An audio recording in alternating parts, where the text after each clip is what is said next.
Nama saya Widya, seorang pelajar yang duduk di jenjang SMK. Pada hari ini, saya akan mengunjungi berbagai tempat budaya untuk mengenal lebih jauh tentang warisan budaya.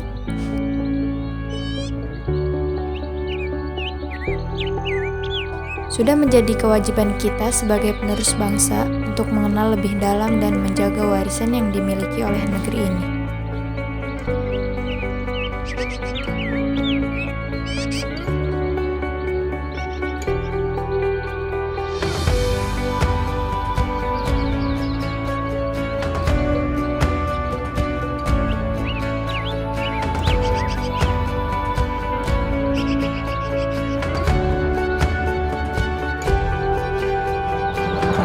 Pagi ini, saya akan mengunjungi ruangan sanggar, tempat di mana letaknya penyimpanan alat musik tradisional.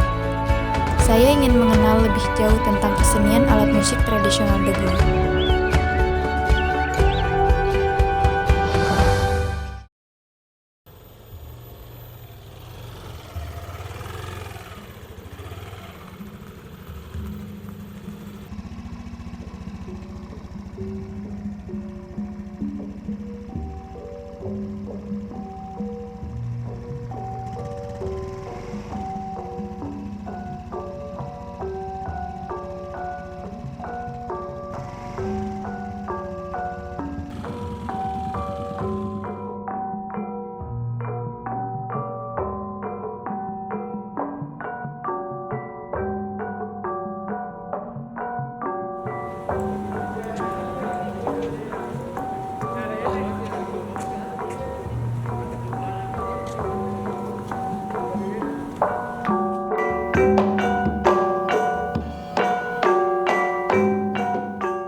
Ya. Hai semuanya. Hai. Mohon maaf mengganggu waktu latihannya. Perkenalkan, nama saya Widya. Maksud kedatangan saya di sini adalah untuk mengenal dan mempelajari lebih tentang alat musik tradisional yaitu Degung. Apakah diperbolehkan? Wah, kebetulan ya kita kedatangan tamu nih, Widya ya. Iya. Baik, untuk latihan silakan bergabung dengan guru kita untuk mempelajari Degung lebih dalam. Baik, terima kasih Pak. Ya. Bagaimana adanya awal mula kesenian Degung? Awal mulanya kesenian Degung ini terdiri dari beberapa alat musik waditra, tapi khusus pada awalnya terdapat 6 buah gong kecil ya, yang digantungkan dengan nama kakanco atau hanca, dan disebut pula bende renteng atau jemlong gayot. Dan Degung merupakan kesenian atau gamelan dari hasil kreativitas masyarakat Sunda.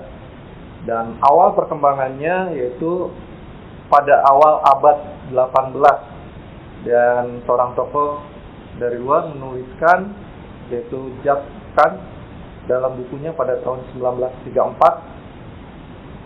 Berdasarkan penelitiannya, terdapat beberapa gamelan Degung di beberapa kota. Yang pertama di Bandung, kemudian di Sumedang, di Ciamis, kemudian di Kanoman, di Keraton Kasepuhan, di Banjar, dan di Cianjur.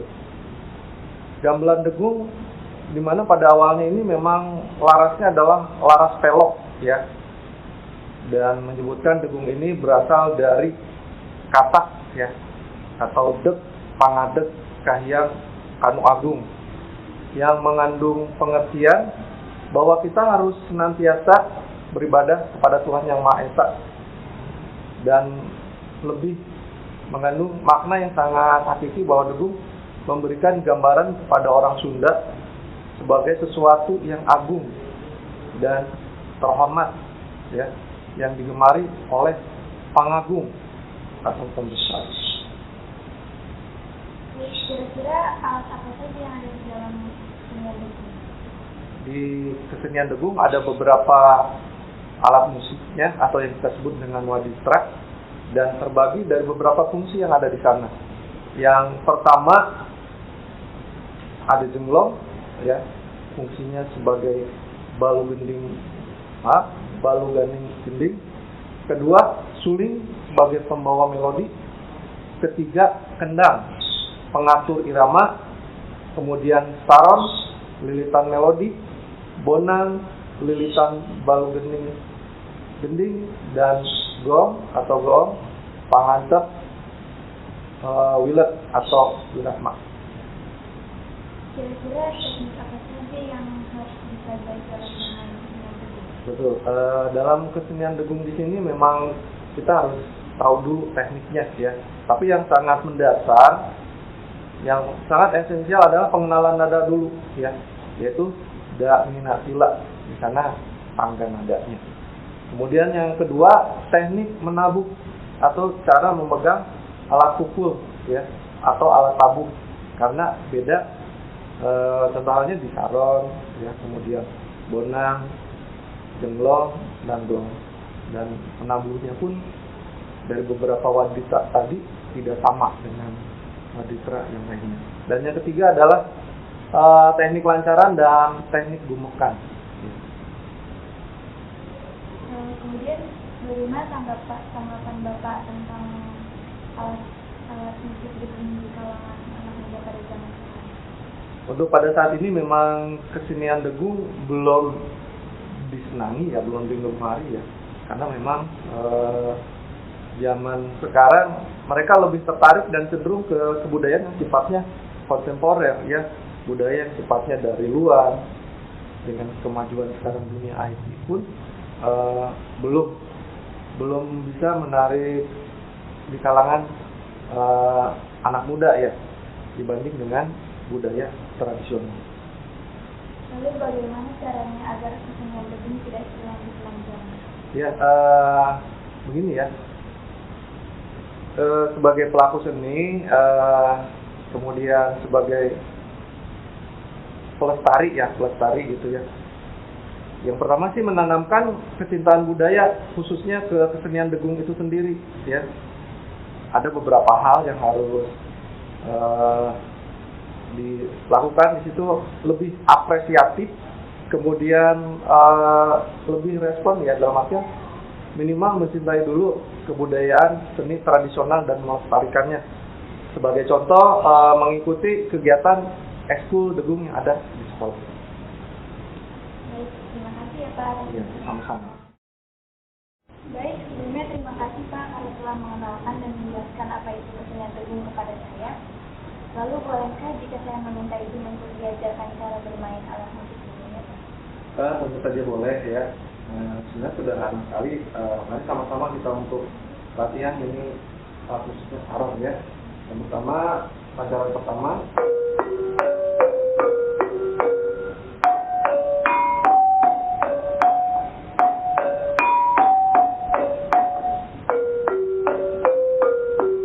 Ya, silakan dicoba, ya.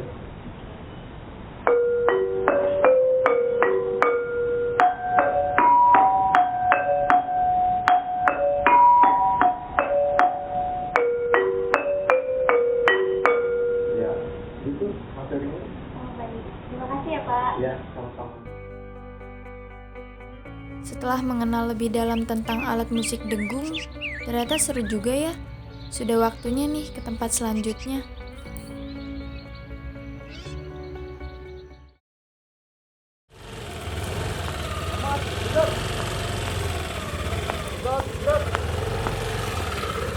Terus pembukaan voice kerja.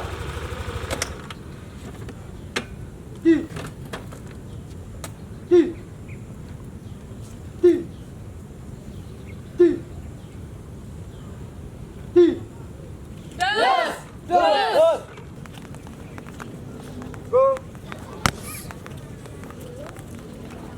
Go. Go. Permisi Kak, Ya, ada apa? bolehkah saya mengenal dan belajar lebih tentang apa itu ilmu pencaksilat? Boleh, mari saya antarkan ke guru besar kami agar lebih tahu lebih dalam tentang perguruan pencaksilat saja. Baik, terima kasih ya Kak. Ya, Baik Pak, pertama bagaimana awal mula adanya perguruan pencaksilat Bina Satya? Pertama didirikan perguruan pencaksilat Satya karena sering terjadi pemalasan, penganiayaan pada siswa setiap pulang sekolah ataupun mau berangkat sekolah. Jadi itu didirikannya pencaksilat Satya untuk mengantisipasi tidak terjadinya pemalasan ataupun penganiayaan. Makanya diadakanlah bela diri pencaksilat Satya seperti itu. Lalu bagaimana teknik dasar pencaksilat Bina Satya? Teknik dasar pencaksilat di pencaksilat Bina Satya itu pertama ada pukulan. Ya, pukulan, ada pukulan tunggal, ada pukulan ganda.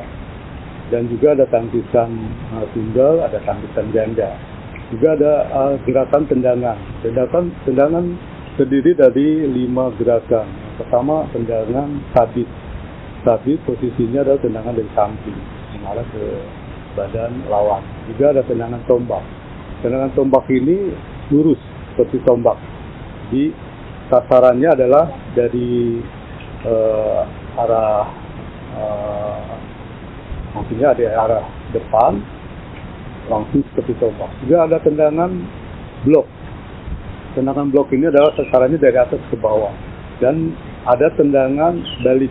Tendangan balik itu tujuannya untuk memancing lawan supaya sasarannya tepat. Yang terakhir ada tendangan T. Tendangan T itu adalah tendangan pancingan juga.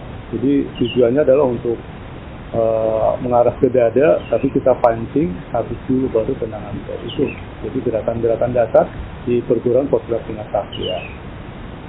Lalu bagaimana tanggapan Bapak tentang teknik pencaksilat yang sering disalahgunakan untuk membuat kericuhan? Nah, kalau tanggapan Bapak pribadi, kalau gerakan atau pencaksilat sudah disalahgunakan, itu tidak sesuai dengan prinsip ataupun aspek yang ada di pencaksilat. Pokok utamanya adalah aspek mental spiritual. Kalau orang sudah menggunakan bela diri dengan tujuan untuk hal yang negatif, itu mental spiritualnya tidak diajarkan. Karena di mental spiritual kita diajarkan adalah belajar bela diri untuk mempertahankan diri dan tidak dibuat untuk yang namanya hal-hal yang negatif, apalagi dengan hati yang sombong. Itu tidak diajarkan seperti itu. Lalu bagaimana cara Bapak mengembangkan dan mempertahankan perguruan pencaksilat Bina Satya ini? Cara mengembangkannya, satu dengan latihan rutin, ya, tanggung jawab, semangat, dan dikembangkan apa yang sudah diajarkan oleh gurunya atau pelatihnya. Itu untuk mengembangkan dan mempertahankan perguruan Bina Satya. Jadi harus rajin, harus konsekuen dan tanggung jawab supaya perguruan yang kita punya, perguruan pencaksilat Bina Satya itu akan berkembang pesat. Alhamdulillah sekarang perguruan pencaksilat Bina Satya sudah besar. Yang dulunya hanya beberapa unit, sekarang sudah banyak unitnya. Dan cabangnya juga bukan di daerah Cibinong saja, tapi ada di cabang di Depok, juga ada cabang di Bekasi. Yang paling jauh adalah cabangnya di unitnya di Ciamis, pinggir pantai Pangandaran. Yaitu caranya harus rajin dan semangat supaya bisa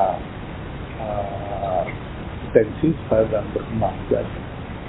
Kemudian seperti atraksi yang tadi saya lihat, itu bagaimana cara melakukannya? Apakah memakai tenaga dalam atau apa?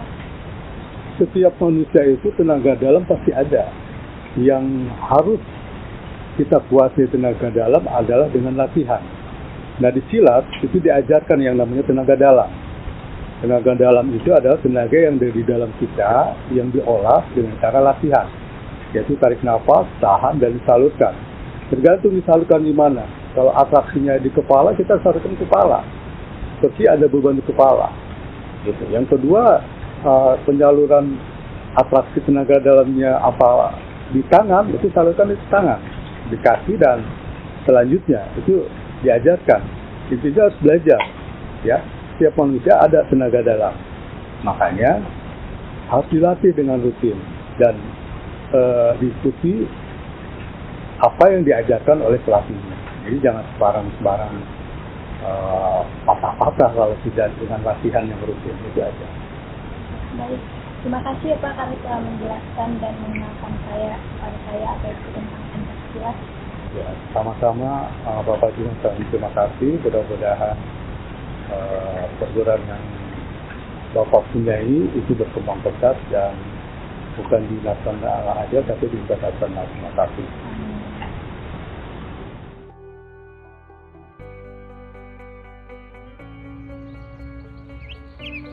Ternyata seru juga ya mengenal dua budaya yang berbeda. Semuanya memiliki ciri khasnya masing-masing.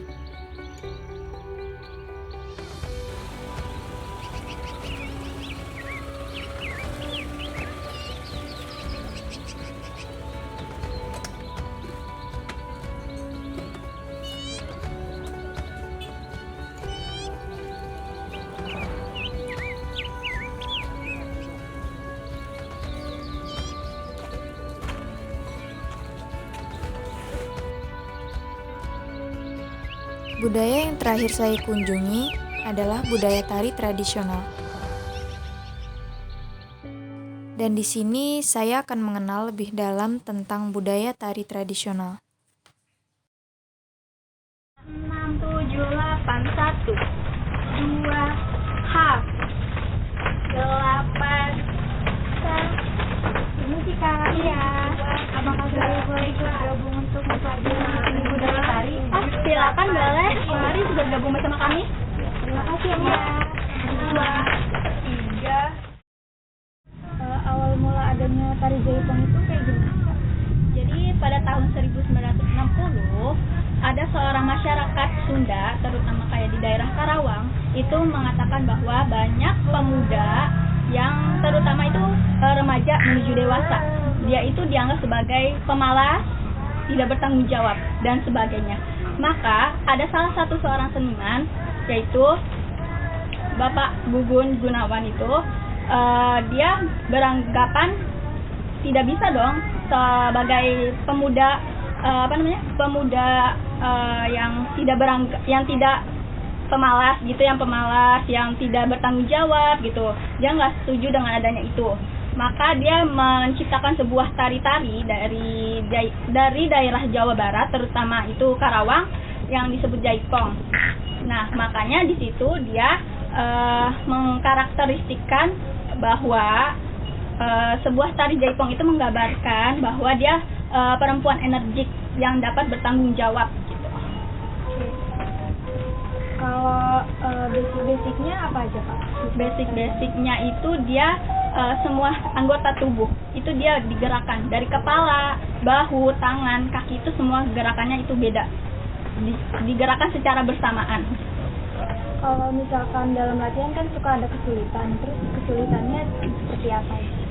Kayak mungkin ada beberapa yang lupa gitu ya, terus tidak kompak. Nah, itu kesulitannya paling. Kalau cara kakak ngebangun chemistry sama teman-teman lainnya saat tampil itu gimana? Sebelum tampil biasanya kita olah tubuh dulu, sembari menghafalkan materi-materi tariannya. Terus bagaimana tanggapan kakak tentang isu tari jaipong yang disebut tarian erotis? Sebenarnya kalau menurut saya pribadi, erotis itu tidak termasuk, maksudnya jaipong itu bukan erotis gitu. Melainkan dia gerak yang estetis gitu. Lalu bagaimana cara kakak mempertahankan tari jaipong agar tidak menghilang di generasi selanjutnya? Tetap kita harus membudayakannya dengan cara mengajarkan atau membuka sebuah kelas gitu. Kalau misalnya nggak usah jauh-jauh deh gini, di YouTube juga banyak gitu ya. Mungkin bisa kita pelajari dari situ. Baik, terima kasih Kak karena telah memberi informasi tentang seni budaya tari. Ya, sama-sama Kak. Semoga ilmu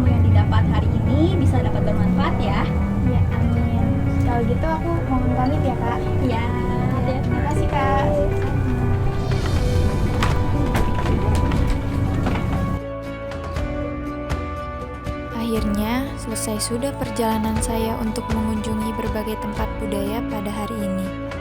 Rasanya senang sekali bisa mengenal dan mempelajari lebih dalam tentang beberapa budaya yang saya kunjungi hari ini.